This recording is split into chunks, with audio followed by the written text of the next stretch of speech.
Burgundy and Gold Nation, buckle up. Because what's happening in Ashbourne right now is straight up wild. While other teams are sleepwalking through the season, our front office is playing 4D chess. A veteran in the secondary might be on the way out, freeing up millions and flipping the script. But that's nothing compared to the real Crisis 3 injuries. There's a silent crisis brewing at a key position where a vet went down. And what's left is straight up scary. These next 4 games. $1 million audition. And I'm telling you right now, my confidence is on the floor. Smash that like, hit subscribe, and drop a comment with what shocked you the most, because this is just getting started.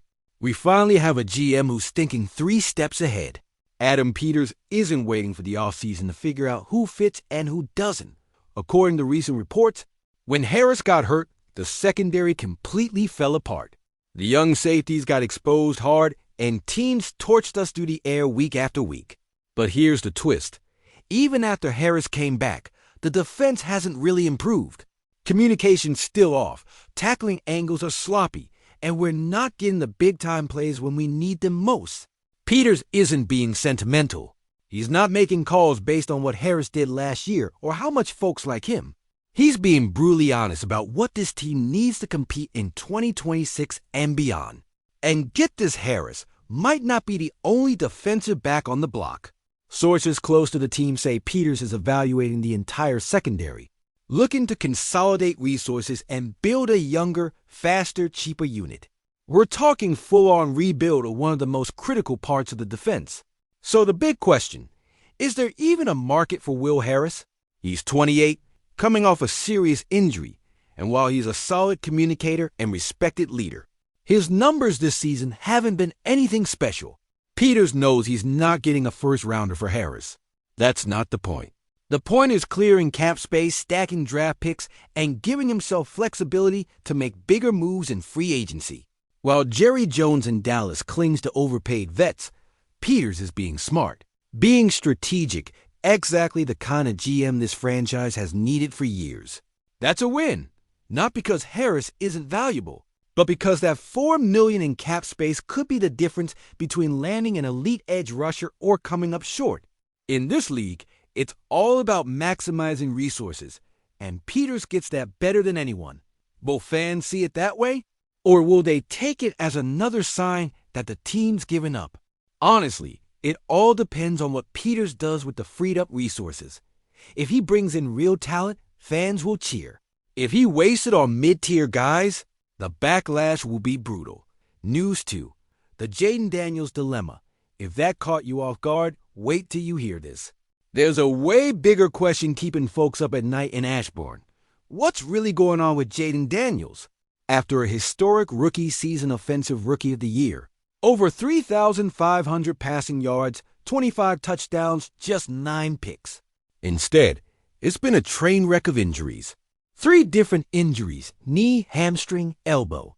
Only 4 full games all season weeks 1, 2, 5, and 6. The rest?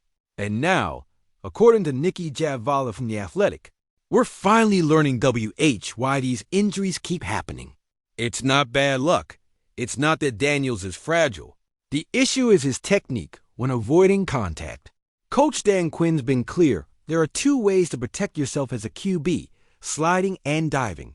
Daniels needs to master both. But here's the part no one's saying out loud. Why is a guy who was so sharp in year 1 struggling with something so basic in year 2?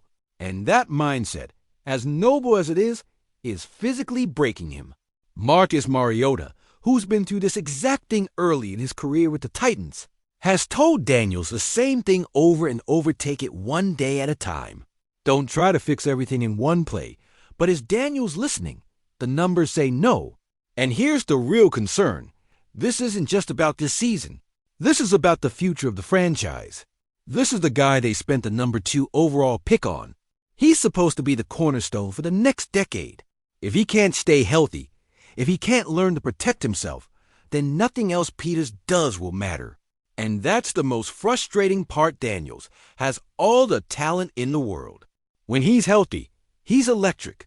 He makes plays only a handful of QBs in the league can make. But talent without availability means nothing in this league. Just ask Chargers fans about Justin Herbert. Daniels engaged even while injured, keeping him involved in game plans, making sure he stays a leader in the locker room. That's huge for his mental growth. But the physical side, learning when to fight for extra yards and when to live to fight another play, that's on Daniels. I truly believe this adversity, as painful as it is, could be the turning point for his career. If he learns from it, adjusts his style without losing his edge, he could come out of this a better, more complete QB. But if he doesn't, if he keeps taking unnecessary hits, then we're watching the beginning of a career that never hits its full potential. So let me ask you, should Daniels be the one to change his style? Or is it on the coaching staff to design plays that protect him better? Or is it both? Because while the Cowboys are letting Doc take hits behind a shaky old line, while everyone's focused on the QB in the secondary, there's a silent crisis brewing at tight end. Zach Ertz going on left a massive hole in this offense.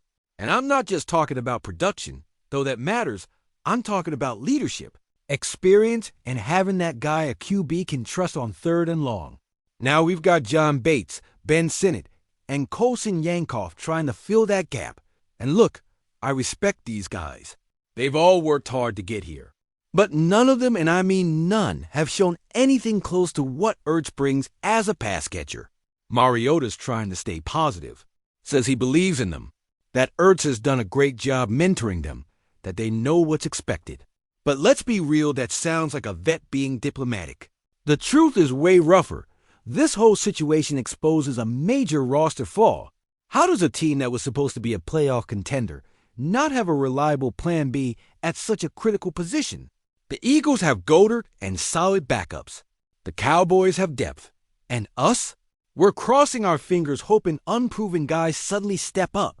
This isn't just about the last 4 games. This is a wake-up call for Peters heading into the offseason. Tight end needs to be a top priority in free agency and the draft. We can't go into 2026 relying on a 35-year-old Ertz without a clear succession plan. And here's the kicker. There were tight ends available in last year's draft. There were options in free agency. But the team bet on its depth, trusted the young guys to develop. And now we're paying the price. Bates has been here since 2020 and never cracked 300 yards in a season. Sinnott's a rookie with upside, but no real experience. Yankoff? Just a name on the roster. Peters will be watching closely to see if anyone steps up. If Sinnott flashes as a reliable target, if Bates becomes more than just a decent blocker, then maybe, just maybe, it's not as bleak as it looks. Mariota says he's excited to give them a shot. I hope he's right. But based on what we've seen this season, my confidence is on the floor. We need real production. We need big plays. We need these guys to be more than just names on a depth chart. So what do you think? Should we go after a top-tier tight end in free agency? Or use a high draft pick on one? While the Giants are dealing with the same issue, we've got a chance to solve it and gain a real edge in the division. So there you have it. Commanders fans' 3 storylines that could shape the future of this franchise. Roster shakeups, our franchise QB's development, and a tight end crisis that needs fixing now. Which one worries you the most? Do you trust Peters to steer this ship through the storm? Drop your thoughts in the comments. I want to hear from you. And don't forget to check out the pinned playlist in the first comment for more deep dive analysis. Tell me what shocked you the most. If you want to stay part of this Burgundy and Gold family, hit that subscribe button now. More explosive updates coming tomorrow. And remember, hail to the Redskins!